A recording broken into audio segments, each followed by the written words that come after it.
Sərvətləri milyonları aşan CEO ölkəsinə yenicə qayıtmışdı. Öz maşınında gedərkən qayıb elanlar yapışdıran bir yaşlı qadına toxundu. Tez maşını saxlayıb maşından düşdü. Qadından soruşdu ki, nə var, nə yox? Dedi, heç bir şey yoxdur. Qadının yaralanmadığına əmin olduqdan sonra onu razı sala bildi ki, otur sən maşına, səni aparım evinizə. Qadın bunun mehriban oğlan olduğunu görüb, cibində olan bir neçə mandalinin qabıqlarını soyaraq oğlana verdi. Oğlan da heç düşünmədən qadının verdiyi mandarinləri yeməyə başladı. Amma soyuq şey buna pis təsir etdiyindən öskürməyə başladı. Bunun öskürdüyünü görən yaşlı qadın, deməli, elanlar kağızından birini götürüb, mandarinin qabıqlarını onun arasına büktü. Dedi, al bunu qabıqları evdə qaynadıb suyunu içərsən, öskürəyin keçər. Bu təcrübədən uzun müddət keçmiş xalq təbabətidir.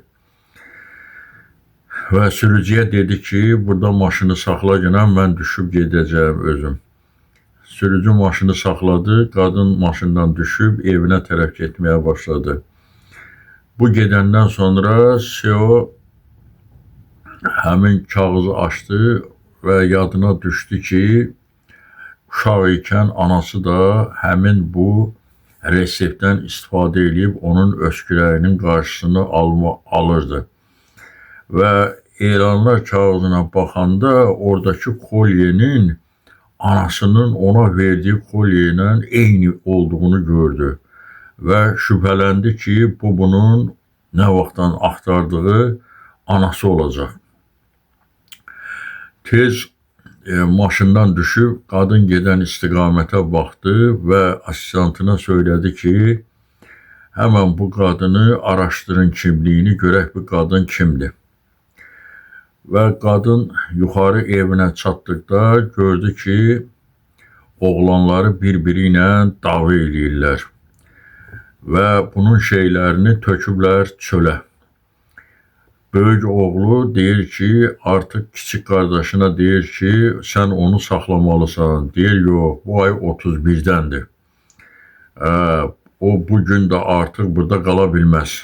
Onu sən aparıb saxlamalısan. Bunlar da razılaşmışdılar ki, öz aralarında hər ay bu anaları biri saxlasın. Dedi, yox, sən saxlamalısan. Hələ o burada qalmalıdır.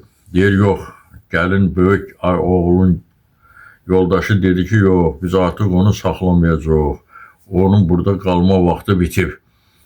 Və qaynənəsinin bütün şeyşüylərini evdən bayıra tulladı. Və anası gördü ki, bunlar bir-biri ilə dava edirlər. Çox peşman oldu. Kiçik oğul dedi ki, siz anama yaxşı baxmamısınız, anamın çəkisi azalıb.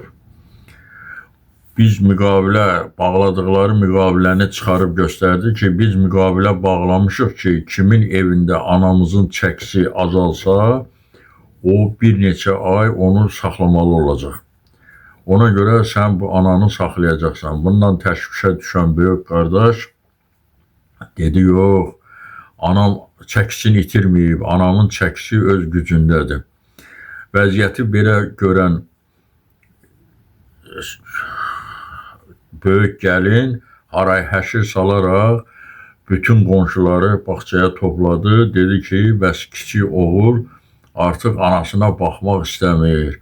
Anası onun üçün öz canını fəda edirdi.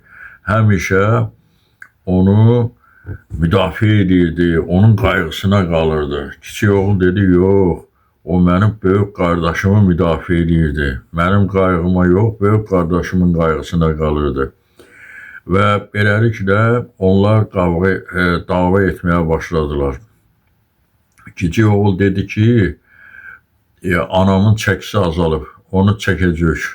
Heyvan tərəzisi vardı, həmin heyvan tərəzisini gətirdi ki, bunda anamızı çəkəcək. Əgər anamızın çəkisi 1 qram da əksik olsa, siz onu bir neçə ayda saxlamalı olacaqsınız. Qonşular da dedilər ki, hə, qadının çəkisi azdır. Bundan təşvişə düşən böyük gəlin 38 dərəcə istilik olmasına baxmayaraq qadına gətirib qalın bir palto geyindirdi və xəcalətindən ana həmin mal tərəzisinə oturmaq istəmirdi. Gördü, yox, qardaşlar bir-birini vurub qırırlar. Peşman olaraq dedi ki, eybi yox, mən tərəziyə oturaram, məni çəkin. Bəli, qadın tərəziyə oturdu, amma xəcalət tərindən ölürdü ana. Bunu tərəzidə çəkdilər, sonuç çəkinin dəyişmədiyini göstərdi. Bu sonuçları araşdıran CEO'nun asistantı məlum oldu ki, həmin bu qadın bunun anasıdır. Amma onun kimliyinin təsdiq olunması gərək idi. CEO bunu gözləmədən tez maşına oturub həmin qadını düşürdüyü yerə gəldi. Və gəlib çatanda gördü ki, qonşular, insanlar yığışıblar. Burada 2 nəfər dava edir, qadın da ki, ağlayır. Qonşulardan soruşdu ki, nə işdir burada? Dedilər ki, bəs bu qadının oğlanları qadını saxlamaq istəmirlər. Ona görə bir-biri ilə dava eləyirlər. CEO işə qarışmaq istəyəndə oradakı insanlar dedilər ki, sən özgəsinin işinə qarışma günah. Sənə dəxli yoxdur, qoy özləri həll etsinlər. Amma CEO dözə bilmirdi və telefonu əlinə götürüb zəng etdi ki, bəs tezliklə bu işi araşdırıb o kimliyi təsdiqinə nail olun. Artıq qardaşlar bir-biri ilə əlbəyaxa davada idilər. Qadın uzun müddət əlləşərək, vuruşaraq bu övladları böyüdüb boya başa çatdırmışdı. İndi isə evladları yaşlı günündə ona yeyə durmurdular, onu saxlamaq istəmirdilər. Hər ikisi öz boynundan onu atırdı, saxlamırdı. Artıq böyük gəlin dedi ki, gördü, sonuçda eyni oldu. İndi sən aparıb onu saxlamalısan. Kiçik qardaş dedi, yox, siz heylə gəldiniz. Ona görə siz elə onu yenə saxlamalısınız. Və təzədən bunlar yenidən əlbəyaxa olmağa başladılar. Qadının bütün şeylərini gəlin tulladı bayıra, dedi ki, biz artıq bunu saxlamayacaq. Kim istəyir, götürsün, aparsın, saxlasın. Bunu dözməyən CEO zəng gəldi ki, bəs sonuçlar təsdiq olundu, o qadın sənin anandır. Elə bundan sevinən CEO artıq qadın, yaşlı qadın vəziyyəti bu yerdə görüb, yerə səpələnmiş paltarlarını yığaraq pilləkənlərə doğru getdi ki, oradan çıxıb gedirdi. Və bu vaxtı böyük gəlin onu arxadan itələdi. CEO bax, gördü ki, anası pilləkənlərdən yıxılacaq. Tez anasını tutdu və dedi, özünü necə hiss edirsən?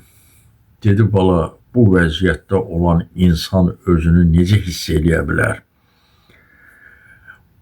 Bu vəziyyəti görən böyük gəlin soruşdu ki, sən kimsəni bu işə qarışırsan?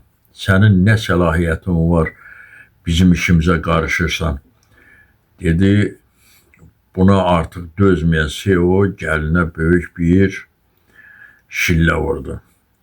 Bu şillədən yıxıldı, gəlin yerə, böyük qardaşlar, 2 qardaş şəkləndilər. CEO dedi ki, bu qadın mənim anamdır.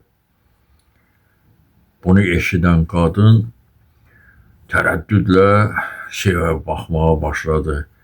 Dedi, bəli, sən mənim çoxdan axtardığım anamsan. Bu gündən sonra sən mənimlə yaşayacaqsan. onların daha sənə baxmağa ehtiyacı yoxdur.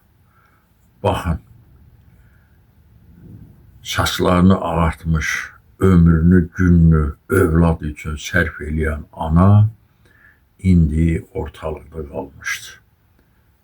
Evladlar anaya baxmaq istəmirdilər. Allah bizi belə evladlardan qorusun. Diqqətinizə görə çox sağ olun.